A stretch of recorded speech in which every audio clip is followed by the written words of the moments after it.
Hello दोस्तों, नमस्कार। कैसे हैं आप सभी लोग? Good evening. आशा करते हैं आप लोग काफ़ी अच्छे होंगे और तैयारी कर रहे होंगे सहायक शिक्षा विकास पदाधिकारी की। जी हाँ, हमारे यहाँ आपकी इसकी क्लास बहुत दिनों से तैयारी हम करवा रहे थे और फिलहाल जब वैकेंसी आ गई है तो आपकी डेली की क्लास आपकी निरंतर शुरू हो गई है दोस्तों। तो सभी लोग आ जाइए, अपने दोस्तों को भी बोल दीजिएगा आपकी क्लास स्टार्ट हो गई है। हमारे ग्रुप में जुड़ जाइए। अगर अभी आप हमारे ग्रुप में नहीं जुड़े हैं व्हाट्सएप में, तो वहाँ पर जुड़ जाइए। वहाँ पर आपको पूरा नोट्स वगैरह आपको दिया जा रहा है ना। आपको चाहे वो आपका सामान्य अध्ययन हो, विज्ञान हो, है ना, हिंदी हो, इंग्लिश हो, सभी चीज़ों का आपको वहाँ पर नोट्स मिलेगा। ठीक है, कोई भी आपका न्यूज होगा वो आपको वहाँ पर मिलते रहेगा। ठीक है, तो हमारा नंबर आपको दिया गया है, यहाँ से आप हमारे यहाँ जुड़ सकते हैं और अपनी तैयारी को आगे बढ़ा सकते हैं। दोस्तों ये नंबर आपको दिया गया है 7857824310। ये हमारा दोस्तों व्हाट्सएप नंबर है। और AEDO यानी कि सहायक शिक्षा विकास पदाधिकारी की आपकी वैकेंसी आ गई है। ये टेस्ट नंबर आपका 34 होने वाला है। आज हम लेकर के आए हैं दोस्तों महत्वपूर्ण प्रश्न आपका भूगोल के। जी हाँ, भूगोल के बहुत ही महत्वपूर्ण 40 प्रश्न हम लेकर के आए हैं। और ये प्रश्न तो है 40, लेकिन दोस्तों इसको हम पूरा निचोड़ के यहाँ पर रख देंगे और 40 से लगभग हम 300 से 400 सवाल हम यहाँ पर आपको बताने वाले हैं। ठीक है, तो पूरा रिवीजन आपका हो जाएगा। बहुत दिनों से दोस्तों अगर आप तैयारी नहीं किए कोई बात नहीं है, आपका पूरा रिवीजन हम यहाँ पर अभी सुपड़ा साफ होने वाला है। तो पूरी तैयारी आप कीजिएगा। डेली आपकी जो क्लास होती है वो रात में 9 बजे से होती है। तो सभी लोग आ जाइए। ये एग्जाम में पूछे जाने वाले प्रश्न है और जितने भी सवाल है ना ये आपके NCERT पर आधारित है दोस्तों। BPSC के पैटर्न को लेकर के आपको ये आपका टेस्ट हम ले रहे हैं। ठीक है, तो चलिए शुरू करते हैं आज की क्लास। और हमारे यहाँ जुड़ने के लिए आप सामान्य भाषा है, सामान्य अध्ययन है और सामान्य योग्यता है। तो ये आपका सिलेबस है और ये सिलेबस के आधार पर ही आपको PDF नोट्स ग्रुप में दिया जा रहा है। तो बस PDF नोट्स को आप फॉलो करते रहिए, उसको तैयारी करते रहिए।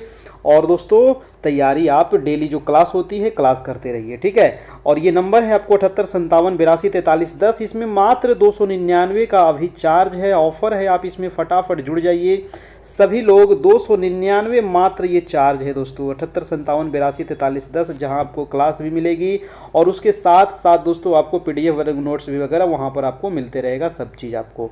ठीक है, कोई इसमें मंथली चार्ज नहीं लगेगा, ओनली वन टाइम 299 का लगेगा। ये जो चार्ज था 399 था, इसको अभी और हम कम कर दिए हैं, 299 कर दिए हैं।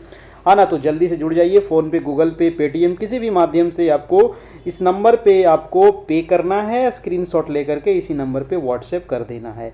देखिए इसके अलावा बहुत सारे लोग, खान सर का भी हमारे यहाँ PDF नोट्स है। तो जो लोग आपका खान सर का लेना चाहते हैं वो भी आप हमारे यहाँ से ले सकते हैं। सारे सब्जेक्ट का उनका भी हमारे यहाँ आपको मिल जाएगा। देखिए आपको सभी चीज़ों का यहाँ पर नोट्स है खान सर का। और उसके अलावा दोस्तों और भी मैं आपको सारे नोट्स यहाँ पर अवेलेबल करा दूंगा। सिर्फ 100 रुपीज़ में आपको मिल जाएगा और ये बिग ऑफर है। सभी लोग इसमें ले लीजिएगा। जिनको भी लेना होगा इस नंबर पे आप मैसेज करके, व्हाट्सएप करके। ठीक है, आपको वर्ल्ड ज्योग्राफी, फिजिकल ज्योग्राफी है, साइंस है, टेक्नोलॉजी है, इन्वायरमेंट स्टडीज़ है, फिजिकल ज्योग्राफी ऑफ इंडिया है, इकोनॉमिक्स ज्योग्राफी ऑफ इंडिया है, पॉलिटी है, एंशिएंट हिस्ट्री है, मेडावल हिस्ट्री है, मॉडर्न हिस्ट्री है, वर्ल्ड हिस्ट्री है, इकोनॉमिक्स है, इंडियन सोसाइटी है ना। इसके अलावा जो ज्ञान बिंदु का भी, इनका भी नोट्स काफ़ी इंपॉर्टेंट नोट्स है। तो इनका भी सभी सब्जेक्ट का, history, geography, polity, economics, science, physics, chemistry, सबका इनका भी नोट्स आपको मिल जाएगा। और ये PDF फॉर्मेट में आपको व्हाट्सएप पर उपलब्ध करा दिया जाएगा। इसका चार्ज मात्र और मात्र 100 रुपीज़ रखा गया है। तो इसके लिए भी आपको पेमेंट करके आपको स्क्रीनशॉट भेजना होगा दोस्तों। ठीक है, और जो लोग अभी NCERT का, ठीक है, 6 से लेकर के 12 क्लास तक अगर आपको PDF नोट्स चाहिए, MCQ, जी हाँ MCQ और नोट्स दोस्तों इसका भी आ गया है आपका 6 से लेकर के 12 क्लास तक, है ना। चाहे वो हिस्ट्री हो, ज्योग्राफी हो, पॉलिटी हो, इकोनॉमिक्स हो या आपका साइंस हो, है ना, फिजिक्स हो, केमिस्ट्री हो, बायोलॉजी हो, सबका आपको नोट्स मिल जाएगा। और इसका चार्ज आपको लगेगा मात्र 200, है ना, मात्र 200 दोस्तों चार्ज लगेगा आपको। NCERT 6 से लेकर के 12 क्लास तक MCQ के साथ साथ आपको नोट्स भी मिल जाएगा। दोनों चीज़ मिल जाएगा दोस्तों मात्र 200 में।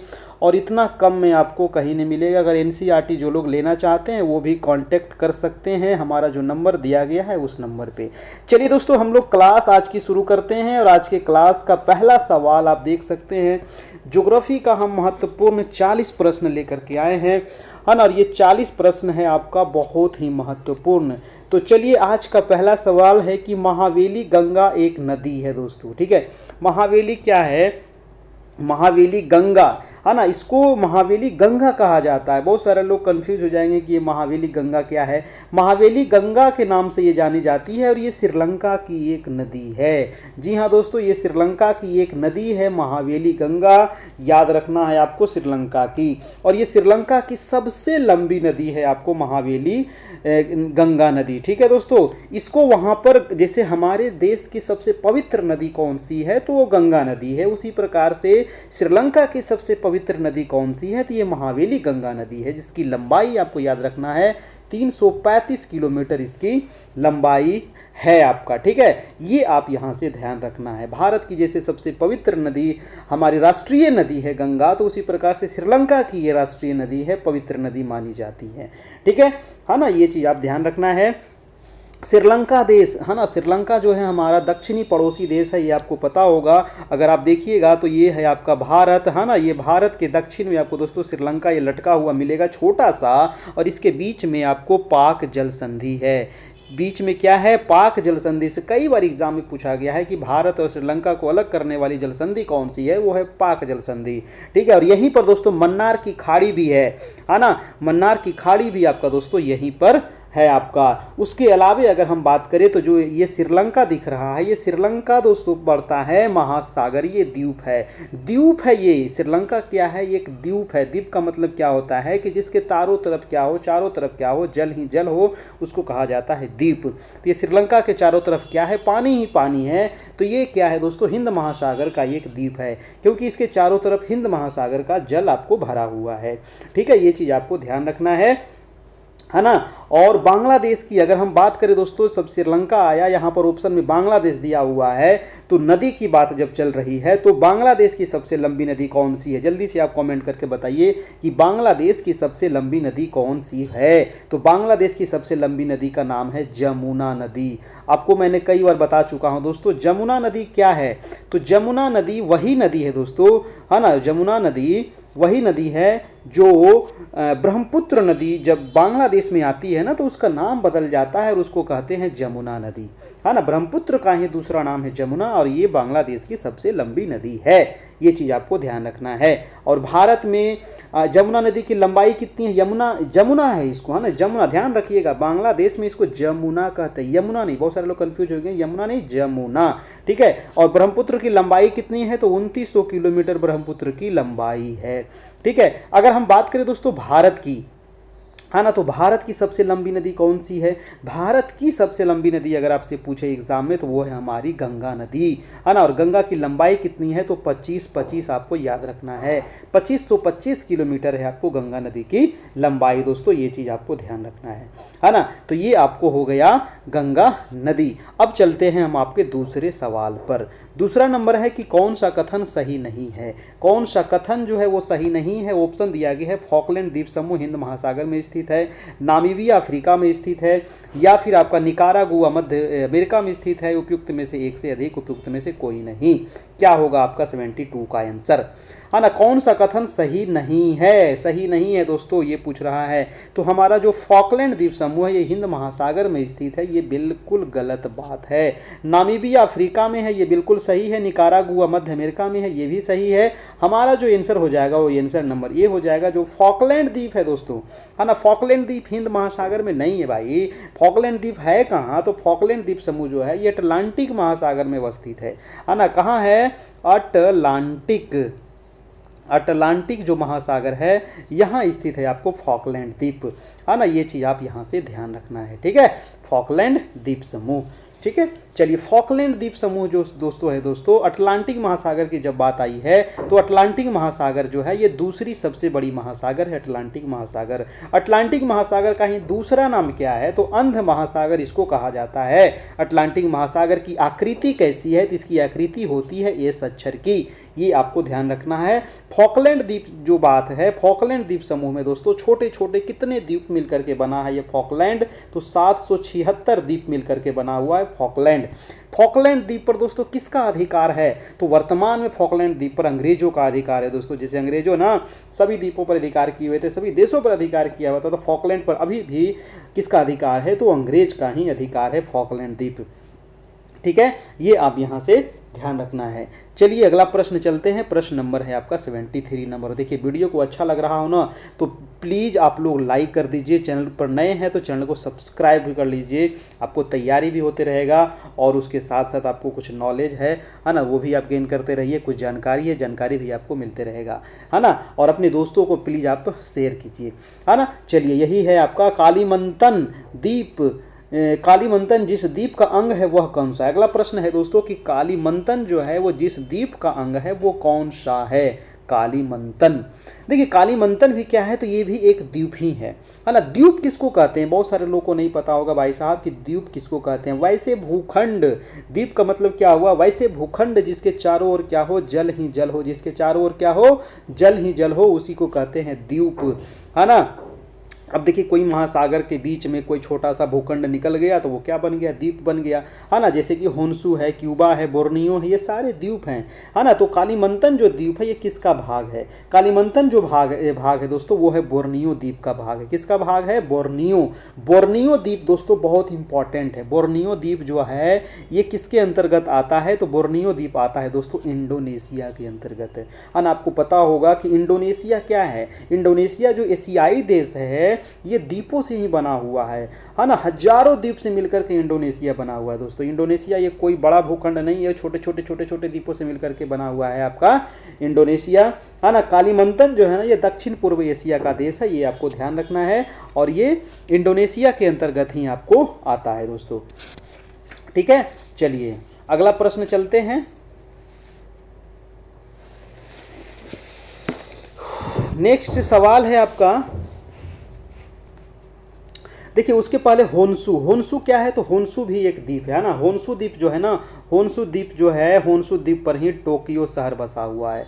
जापान की राजधानी कहाँ है, तो जापान की राजधानी है टोक्यो, और टोक्यो नगर जो बसा हुआ है ये होन्सू द्वीप पर ही आपको बसा हुआ है, ये भी आप यहाँ से ध्यान रखना है। और बोर्नियो जो द्वीप है दोस्तों, ये बोर्नियो जो है ये विश्व का तीसरा सबसे बड़ा द्वीप है, विश्व का तीसरा सबसे बड़ा द्वीप है और एशिया का सबसे बड़ा द्वीप है आपको बोर्नियो द्वीप, ये भी आप याद रखना है। बोर्नियो क्या है, विश्व का तीसरा सबसे बड़ा द्वीप है और एशिया महादेश का सबसे बड़ा द्वीप है आपका बोर्नियो द्वीप। तो ये क्वेश्चन भी कभी कभी पूछता है, ध्यान रखना है ना। चलिए अगला प्रश्न है आपका, प्रश्न नंबर आपका 73 नंबर। अच्छा 73 हो गया, 74 नंबर हम देखते हैं। देखिए बहुत सारे लोग समझ रहे होंगे 73 74 क्या है, तो अभी इसमें जैसे कि हम ज्योग्राफी देख रहे हैं, है ना। ज्योग्राफी का 40 प्रश्न देखेंगे, इसके बाद हिस्ट्री का देखेंगे हम 40 प्रश्न, इसके बाद पॉलिटी का देखेंगे 40 प्रश्न, इसके बाद इकोनॉमिक्स का देखेंगे 40 प्रश्न, है ना। तो इसी प्रकार से आपको ये नंबर उसी अनुसार से दिया गया है। तो आज हम देख रहे हैं यहाँ पर ज्योग्राफी दोस्तों। अगला प्रश्न है कि प्रसिद्ध अंगुलियों नुमा फिंगर झील क्षेत्र कहाँ स्थित है। अंगुली की आकृति का दोस्तों फिंगर, है ना, अंगुलियों नुमा, हमारा जो अंगुली होता है ना, तो ये अंगुली की आकृति का ये जो झील है ये कहाँ पर है। ये क्वेश्चन बहुत इंपॉर्टेंट है, कई बार आ चुका है। ये पड़ता है दोस्तों संयुक्त राज्य अमेरिका में। कहाँ पड़ता है, ये संयुक्त राज्य अमेरिका में पड़ता है, ये आप यहाँ से ध्यान रखना है, संयुक्त राज्य अमेरिका में। ठीक है, चलिए, और ये न्यूयॉर्क नगर में है ना। कहाँ है, तो न्यूयॉर्क नगर के पश्चिम उत्तर में स्थित है। नेक्स्ट प्रश्न है आपका कि राजपुर नहर किस नदी की उपशाखा है। अगला सवाल है कि राजपुर नहर किस नदी की उपशाखा है, गंडक की, कोसी की, सोन की या उपयुक्त में से कोई नहीं, एक से अधिक। राजपुर जो नहर है ये किस नदी की उपशाखा है, तो राजपुर नहर जो है दोस्तों ये कोसी नदी की उपशाखा है। कोसी, है ना, कोसी नदी आपको पता होगा, बिहार का शोक किसको कहते हैं, है ना, बिहार का शोक भी भाई साहब यही है आपका, है ना, बिहार का शोक राजपुर नहर जो है ये किसका है, तो कोसी नहर, कोसी जो नहर है इसका उपशाखा है, कोसी नदी की। कोसी नहर भी है, कोसी नदी भी है ना, ये चीज़ आपको ध्यान रखना है। ठीक है, देखिए कोसी नदी पर दोस्तों एक बांध बनाया गया था आपको, भारत और नेपाल के सहयोग से, है ना, भारत और नेपाल के सहयोग से, और इन दोनों के सहयोग से इसलिए बांध बनाया गया था क्योंकि इसमें है ना हर साल इतना ज़्यादा बाढ़ आ जाता है जिससे बहुत ज़्यादा जान माल की क्षति हो जाती है। 1954 में ही दोस्तों इस पर बांध बनाया गया था आपको, ठीक है, ये चीज़ आप यहाँ से ध्यान रखिएगा। चलिए अगला प्रश्न है आपका, प्रश्न नंबर आपका है 76 नंबर, ठीक है। 76 नंबर देखिएगा कि कोडाइकनाल निम्न में से किन पहाड़ी पर स्थित है। कोडाइकनाल बहुत इंपॉर्टेंट सवाल है, कोडाइकनाल, है ना, तो ये किस पहाड़ी पर स्थित है। कोडाइकनाल नीलगिरी पर है, पालनी पर है, इलायची पर है ना। कोडाइकनाल जो है दोस्तों ये पालनी पहाड़ी पर आता है, ठीक है। कोडाइकनाल कहाँ है, तो ये है दोस्तों पालनी पहाड़ी पर स्थित है। आंसर हो जाएगा हमारा बी नंबर।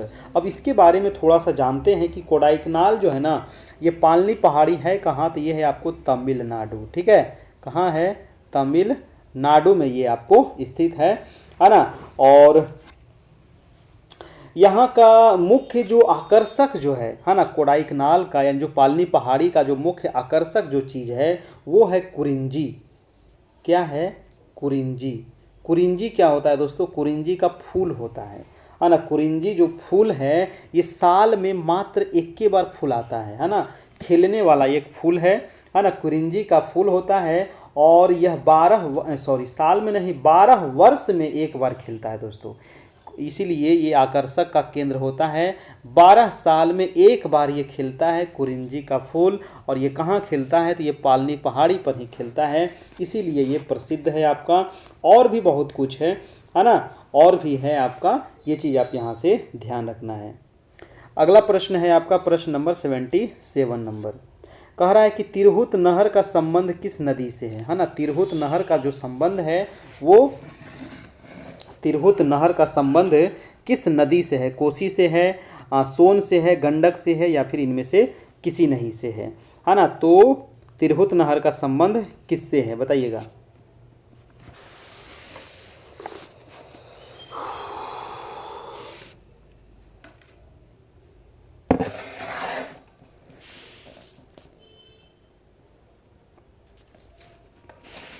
आंसर दिया गया है कोसी, सोन, गंडक, या फिर इनमें से एक से अधिक।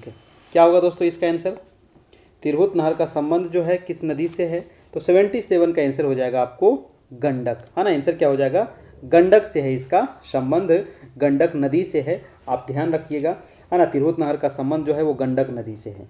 गंडक नदी के बारे में आप जानिए कि गंडक नदी पर त्रिवेणी नामक स्थान पर, है ना, त्रिवेणी नामक स्थान के समीप वाल्मीकि नगर के निकट बांध का निर्माण किया गया है ना, बांध का निर्माण किया गया है।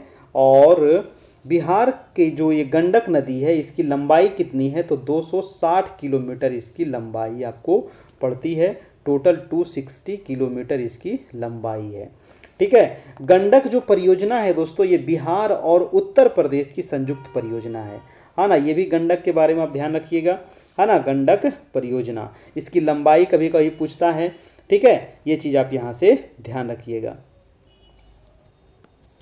अगला प्रश्न है कि बिहार में झरनी नृत्य किस समुदाय का प्रसिद्ध लोक नृत्य है। झरनी, है ना, बिहार का झरनी नृत्य जो है, बिहार में झरनी नृत्य किस समुदाय का प्रसिद्ध है लोक नृत्य है, हिंदू का, मुस्लिम का, सिख का, क्या होगा। देखिए दोस्तों झरनी जो नृत्य है ना ये मुस्लिम समुदाय का है। झरनी नृत्य जो किया जाता है ये मुस्लिम समुदाय का है, और ये लोक नृत्य होता है। और ये कब होता है मुस्लिम समुदाय में, तो मुहर्रम के समय होता है ना। कब होता है, मुहर्रम के टाइम होता है आपको ये वाला पर्व आपका, ठीक है। तो ये चीज़ आप यहाँ से ध्यान रखिएगा, ठीक है। मुहर्रम के समय ये लोक जो नृत्य है ये किया जाता है आपको, ठीक है। और इस नृत्य में जो नर्तक होते हैं ना ये शोक गीत गाते हैं, ठीक है, शोक गीत गाते हैं आपका ये मुस्लिम समुदाय में, ठीक है। एक है आपका झिझिया, ये तो हो गया आपका झरनी नृत्य, और एक नृत्य है आपको झिझिया। अब आप बताइएगा कि झिझिया जो नृत्य है ना, झिझिया जो नृत्य है ये कब होता है, तो झिझिया नृत्य दोस्तों जो होता है ये दुर्गा पूजा में होता है ना। झिझिया नृत्य कब होता है, दुर्गा पूजा के अवसर पर होता है, और ये स्त्रियों के द्वारा किया जाता है। एक नृत्य है आपको विद्यापति, है ना, विद्यापति नृत्य है, ये कब किया जाता है, तो विद्यापति जो नृत्य है दोस्तों ये भी दुर्गा पूजा के अवसर पर होता है आपका। एक और नृत्य है दोस्तों आपका धोबिया, है ना, एक और नृत्य है आपको, वो है आपको धोबिया नृत्य। तो धोबिया नृत्य कब होता है दोस्तों? ये होता है बिहार के भोजपुर में धोबी समाज के द्वारा ये किया जाता है धोबिया नृत्य। और जब विवाह समय होता है ना उस समय ये आपका नृत्य किया जाता है। एक नृत्य है आपको जोड़िया, है ना, एक नृत्य है आपका जोड़िया नृत्य। तो जोड़िया जो नृत्य होता है ये होली के अवसर पर होता है। तो ये बिहार के महत्वपूर्ण नृत्य हैं जो आपको एग्जाम में कभी कभी पूछता है। झिझिया है, विद्यापति है, धोबिया है, जोड़िया है ना। तो ये आप ध्यान रखना है यहाँ से। आपका अगला प्रश्न है आपका 79 नंबर।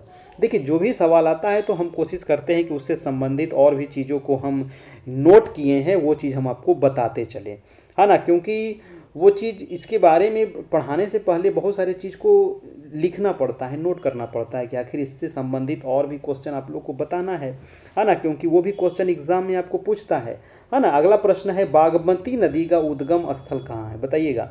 और ये सिलेबस में आपको प्रॉपर तौर पर लिख दिया है कि बिहार की नदियों के बारे में प्रमुख रूप से आपको पढ़ना है। और बिहार का एग्ज़ाम है तो बिहार के बारे में थोड़ा सा आपको जानकारी ज़्यादा होना चाहिए, है कि नहीं।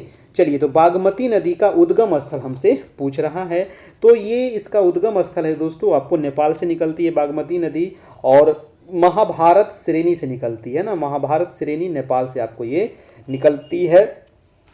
और बागमती नदी नेपाल के पूर्वोत्तर शिवपुरी पहाड़ी से निकल करके महाभारत श्रेणी को काटते हुए सीतामढ़ी में बिहार में प्रवेश करती है।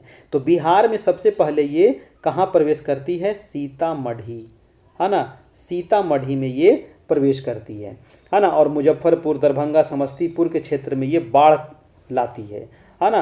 ये बागमती नदी, ये आप यहाँ से ध्यान रखिएगा।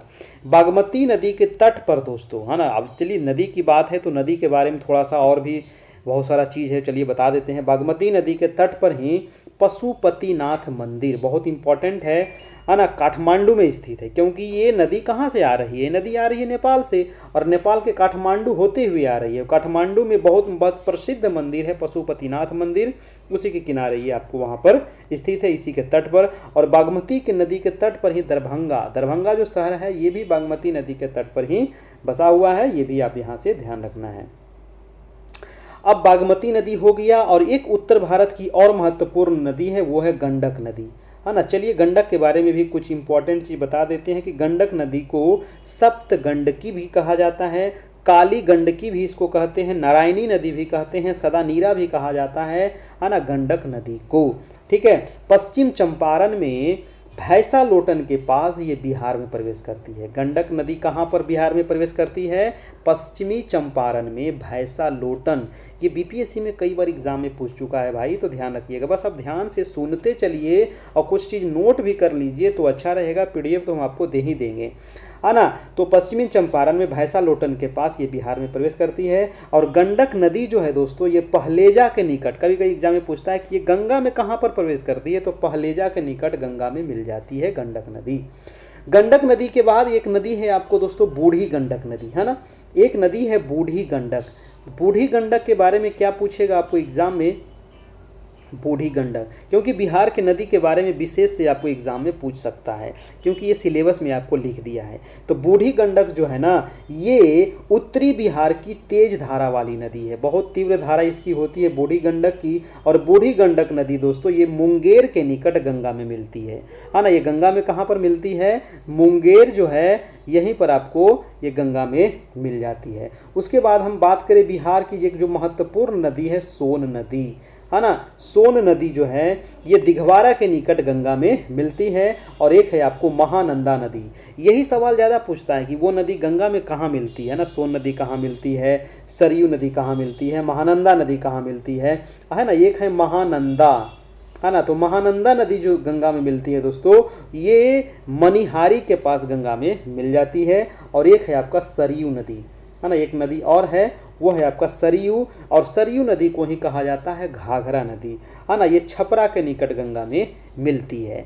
तो ये महत्वपूर्ण नदियां हैं और इस नदियों से संबंधित और भी सवाल हम आपको आगे बताते रहेंगे, है ना। क्योंकि नदी से आपको हमेशा क्वेश्चन ज़्यादा पूछता है, सिलेबस में भी अलग से लिख दिया गया है। अगला प्रश्न है कि निम्नलिखित नदियों में कौन बिहार में गंगा में मिलती है। कौन जो है वो बिहार में गंगा में मिलती है। बिहार में गंगा में तो बहुत सारी नदी मिलती है, गंडक है, सोन है, घाघरा है कि नहीं। तो इसमें तो गंडक भी मिल रही है, घाघरा भी है, सोन भी है, तो एक से अधिक हो जाएगा इसका आंसर, है कि नहीं। बीपीएससी इस प्रकार का ऑप्शन आपको देता है, इस प्रकार का भी दे सकता है ना। तो इसीलिए आप यहाँ से ध्यान रखिएगा, एक से अधिक इसका आंसर हो जाएगा, ऑप्शन नंबर आपका डी नंबर। अब गंडक है, सोन है, घाघरा आदि नदियाँ बिहार में मिलती, गंगा मिलती है, ठीक है। गंडक नदी जो है दोस्तों सोनपुर के पास मिलता है। गंडक नदी कहाँ पर मिल रहा है, तो गंडक नदी सोनपुर के पास ये आपको मिलती है। सोनपुर पहलेजा, सोनपुर के पास ही पहलेजा है, पहलेजा घाट है ना। तो पहलेजे घाट के पास आकर के ये गंडक नदी वो आपको गंगा में मिल जाती है दोस्तों, ठीक है। सोनपुर आपका है ना। अगला जो है आपका जो है सोनपुर नदी जो मनेर के पास गंगा में मिलती है ना। सोनपुर नहीं, सोन नदी। अगला जो है सोन नदी, तो सोन नदी गंगा में कहाँ मिलती है, तो मनेर के पास, ठीक है। उसके बाद है दोस्तों आपको, उसके बाद है आपका घाघरा नदी। तो घाघरा नदी कहाँ पर मिलती है, घाघरा नदी मिलती है छपरा के निकट रामपुर में गंगा से मिल जाती है। और देखिए एक नदी है पुनपुन, कई बार एग्जाम में बीपीएससी के द्वारा पुनपुन नदी के बारे में पूछा गया है। तो पुनपुन नदी कहाँ पर मिलती है गंगा में, तो फतुहा के पास मिलती है ना। पुनपुन कहाँ मिलती है, फतुहा के पास गंगा में मिलती है ना। और है आपका कि घाघरा नदी जो है ना, घाघरा के बारे में एक चीज़ ध्यान रखिए कि नेपाल के मुरला मंधोता चोटी के पास मापचोंजुंग हिमनद से ये निकलती है ना। मापचोचुंग हिमनद से निकलती है घाघरा नदी नेपाल से, है ना। गंडक नदी जो है ये तिब्बत के निकट कुतांग से निकलती है। गंडक नदी कहाँ से निकलती है, तो ये भी तिब्बत से निकलती है कुतांग से। और सोन नदी कहाँ से निकलती है, ये भी आप ध्यान रखिएगा, तो ये मध्य प्रदेश के अमरकंटक से निकलती है ना।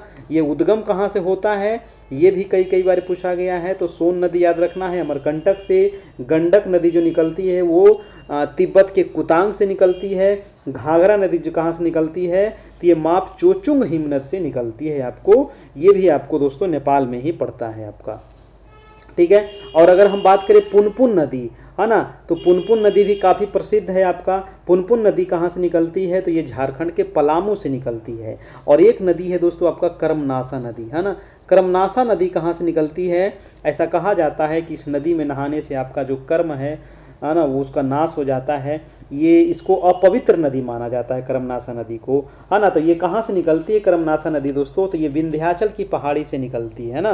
विंध्याचल की पहाड़ी से निकल करके चौसा यहाँ पर ये बक्सर में है, वहाँ पर जा करके ये गंगा में मिलती है दोस्तों, है ना। एक नदी महत्वपूर्ण और है फल्गु नदी, है ना। फल्गु नदी भी आपका एक महत्वपूर्ण है, जो गया में आप गया जो शहर है फल्गु नदी के किनारे, ये कहाँ से निकलती है, तो ये छोटा नागपुर के पठार से निकलती है। और इसकी मुख्य धारा निरंजना नदी भी इसको कहा जाता है, क्योंकि इसी नदी के किनारे महात्मा बुद्ध को ज्ञान की प्राप्ति हुई थी, है ना। तो निरंजना भी इसको कहा जाता है, ठीक है। चलिए एक क्वेश्चन आप याद रखिएगा, नदी की जब बात आई है तो जैसे कि मान लीजिए ये है गंगा नदी, है ना। मान लीजिए ये बह रही है गंगा नदी, ठीक है। और गंगा नदी में कई बार क्वेश्चन आप पूछता है कि उत्तर से आकर के कौन कौन सी नदियां मिलती है और कौन कौन सी नदियां दक्षिण बिहार से जाकर के मिलती है ना। ये क्वेश्चन कई बार एग्जाम में पूछा गया है। तो ये चीज़ आप यहाँ से आप ध्यान रखिएगा कि कौन कौन सी नदी उत्तर से आ रही है, कौन कौन सी नदी दक्षिण से जा रही है। तो उत्तर से आने वाली नदी इसमें याद रखना है घाघरा है ना। उत्तर से घाघरा है, गंडक है, बागमती है, कमला है, बूढ़ी गंडक है, महानंदा है ना। ये आपको है उत्तर से आने वाली और गंगा में मिलने वाली नदी। अब दक्षिण से कौन कौन नदी जाकर के गंगा में मिलती है भाई साहब, ये तो अभी बताए थे, है ना। तो एक चीज़ आप यहाँ पर नोट कर लीजिएगा कि दक्षिण से मिलती है जाकर के करमनासा नदी, सोन नदी, पुनपुन नदी, धरोहर नदी, फल्गु नदी, किउल नदी।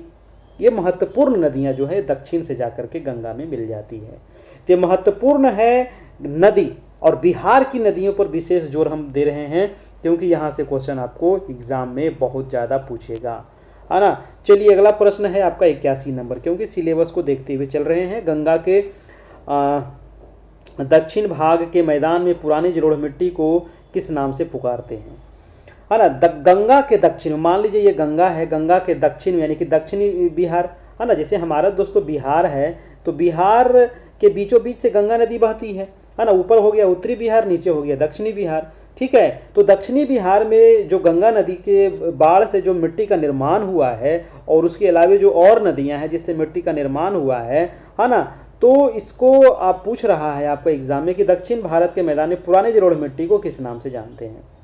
अब पुरानी जलोढ़ मिट्टी आपको पता होगा कि जलोढ़ मिट्टी दो प्रकार की होती है, एक पुरानी जलोढ़ मिट्टी, एक नई जलोढ़ मिट्टी। पुरानी जलोढ़ मिट्टी को कहते हैं आपको बांगर क्षेत्र, और नई जलोढ़ मिट्टी को कहते हैं खादर क्षेत्र, है ना। तो ये चीज़ आप ध्यान रखना है। तो दक्षिण जो भाग है ना, गंगा के दक्षिण भाग यानी कि दक्षिणी जो बिहार है, इसमें क्या कहा जाता है, इसको इसमें यहाँ कहा जाता है दोस्तों करेल कैवाल मिट्टी, है ना। ध्यान रखिएगा, यहाँ पर आपको वो वाला ऑप्शन नहीं दिया है कि बांगर, है ना। ये सिंपल नहीं पूछता है ना, सिंपल थोड़ी पूछ देगा दोस्तों, तो सिंपल पूछ देगा तो कोई भी बन जाएगा, है कि नहीं। तो करेल कैवाल मिट्टी उसको कहा जाता है, ये चीज़ आप यहाँ से ध्यान रखना है। बिहार की अगर हम बात करें तो बिहार में 90% क्षेत्र पर दोस्तों कौन सी मिट्टी है, तो वो है आपका जलोढ़ मिट्टी, है ना। और जलोढ़ मिट्टी काफ़ी उपजाऊ होता है बिहार में। देखिए कहीं भी हो, चाहे उत्तर बिहार हो, दक्षिण बिहार हो, बहुत सारे फसलों का उत्पादन होता है ना। धान है, गेहूं है, मक्का है, ज्वार है, बाजरा है, सारा चीज़ लगभग यहाँ पर होता है आपको, है कि नहीं। चलिए उत्तर बिहार क्या है, तो उत्तरी बिहार की मिट्टियाँ जो है दक्षिण बिहार की मिट्टियों की तुलना में भिन्न है। अब उत्तर बिहार की मिट्टी क्या है, तो उत्तरी बिहार की मिट्टी में ज़्यादा बाढ़ का प्रकोप होता है उत्तरी बिहार में, और बाढ़ का प्रकोप होने से हर साल बाढ़ आता है उत्तरी बिहार में, है ना। और हर साल बाढ़ आता है तो वहाँ पर दोस्तों नई नई जलोढ़ मिट्टी आ जाती है, ठीक है। और दक्षिण बिहार में क्या है कि इस बार बाढ़ आया है ना। इस बार देखिए बहुत सालों के बाद ज़बरदस्त बाढ़ आई है ना। तो दक्षिण बिहार में जो मिट्टी है वो पुरानी जलोढ़ मिट्टी है, जबकि उत्तरी बिहार में नई जलोढ़ मिट्टी है। ये चीज़ आप ध्यान रखना है, ठीक है। अगर हम दक्षिण बिहार में कगारी मिट्टी, टाल क्षेत्र की मिट्टी, पुरानी जलोढ़ मिट्टी और अवशिष्ट मिट्टी पाई जाती है ना। दक्षिण बिहार में कई प्रकार की मिट्टियां हैं, लेकिन उत्तरी बिहार की जो मिट्टी है वो ज़्यादा उपजाऊ मिट्टी है ना, और ज़्यादा वहाँ पर नई जलोढ़ मिट्टी पाई जाती है, ठीक है। इसका रंग कैसा होता है, जलोढ़ मिट्टी का रंग होता है आपको भूरा होता है, और इसमें उच्च उर्वरता होती है, बहुत चीज़ों का इसमें उत्पादन होता है, धान, गेहूं, अरहर, बाजरा, गन्ना सब हो जाता है यहाँ पर, है कि नहीं। चलिए दोस्तों अगला प्रश्न हम चलते हैं। प्रश्न नंबर है आपका 82 नंबर। प्रश्न है कि काली मिट्टी में किस फसल की खेती सर्वाधिक उपयोगी होती है। अब देखिए प्रश्न तो काफ़ी आसान है ना, लेकिन इससे संबंधित बहुत सारे सवाल हैं जो आपको याद रखना है। काली मिट्टी में किस फसल की खेती सर्वाधिक होती है। सबको पता है कि कपास की खेती होती है ना। काली मिट्टी में किसकी फसल होती है, तो वो कपास की फसल होती है, ठीक है। ये चीज़ आपको पता है।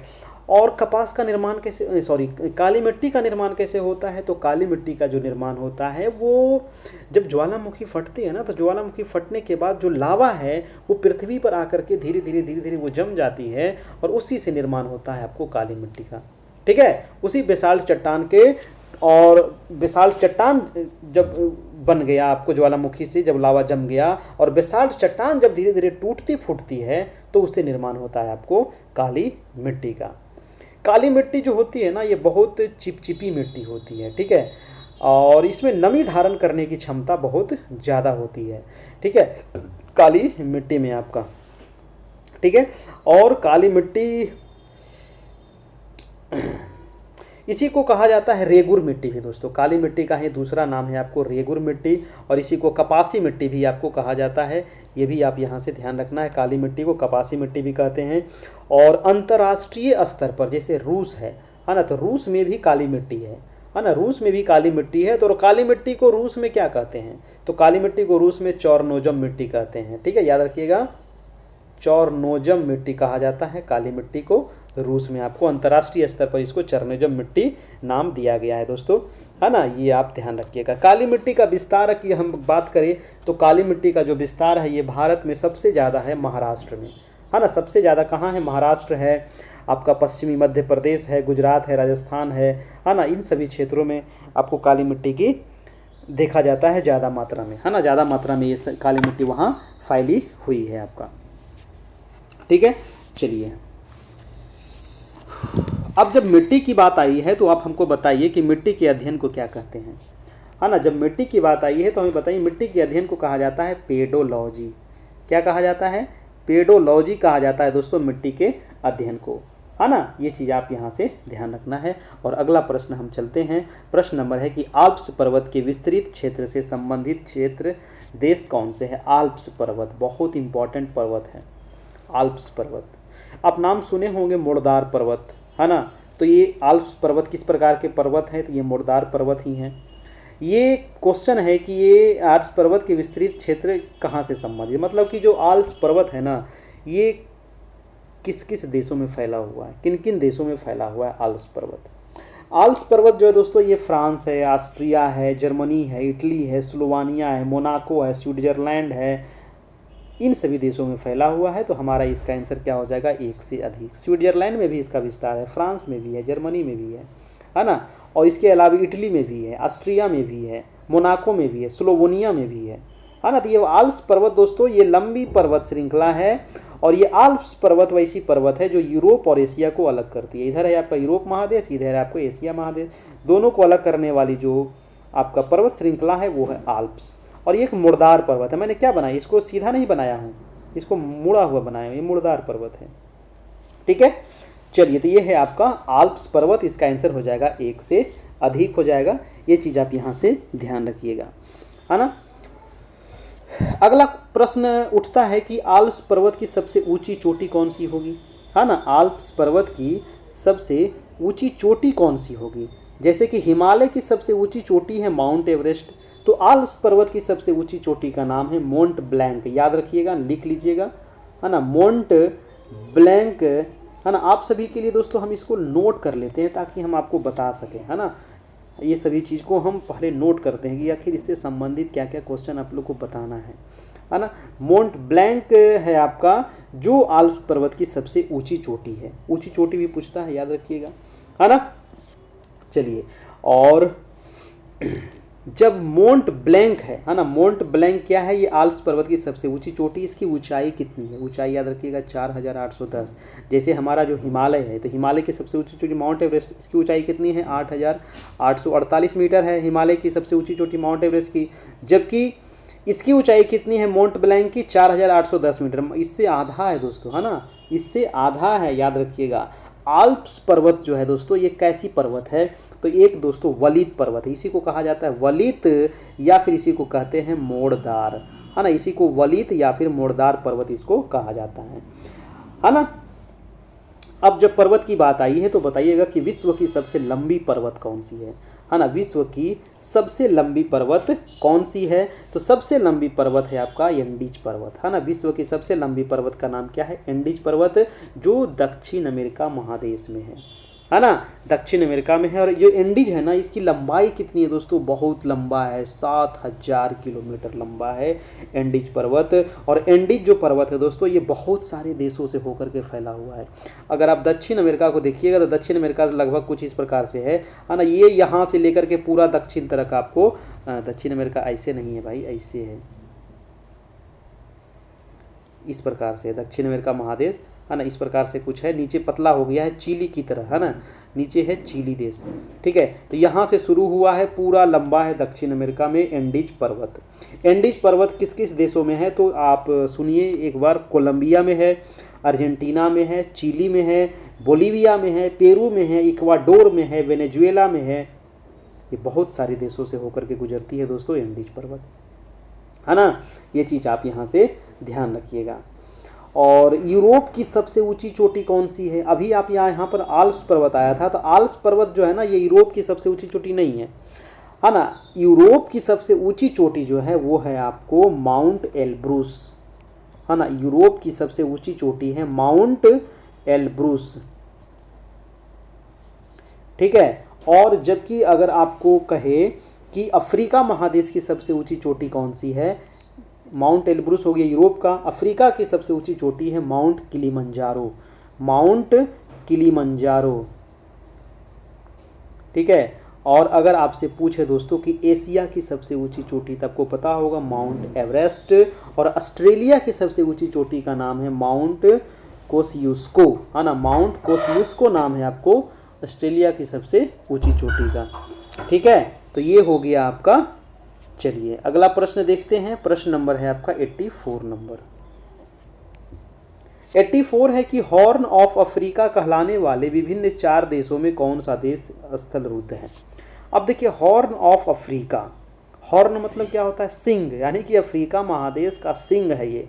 अफ्रीका महादेश को अगर आप देखिएगा तो इस प्रकार से अफ्रीका महादेश है ना, इस प्रकार से। और ये वाला जो भाग है ना, ये सिंग की जैसा निकला हुआ है। ये वाला जो भाग है, ये वाला जो भाग है, ये सिंग जैसा निकला हुआ है ना, अफ्रीका का। इसको कहा जाता है अफ्रीका का सिंग, है ना, हॉर्न ऑफ अफ्रीका इसको कहते हैं। इसमें 4 देश आते हैं, ठीक है। यहाँ पर 4 गो देश है, ठीक है। यहाँ पर क्या है, 4 देश है। और हमसे क्वेश्चन क्या पूछ रहा था कि हॉर्न ऑफ अफ्रीका कहलाने वाले विभिन्न 4 देशों में कौन सा स्थल रुद्ध है। स्थल रुद्ध का मतलब हुआ कि वो चारों तरफ से स्थल से घिरे हुए हैं, ठीक है।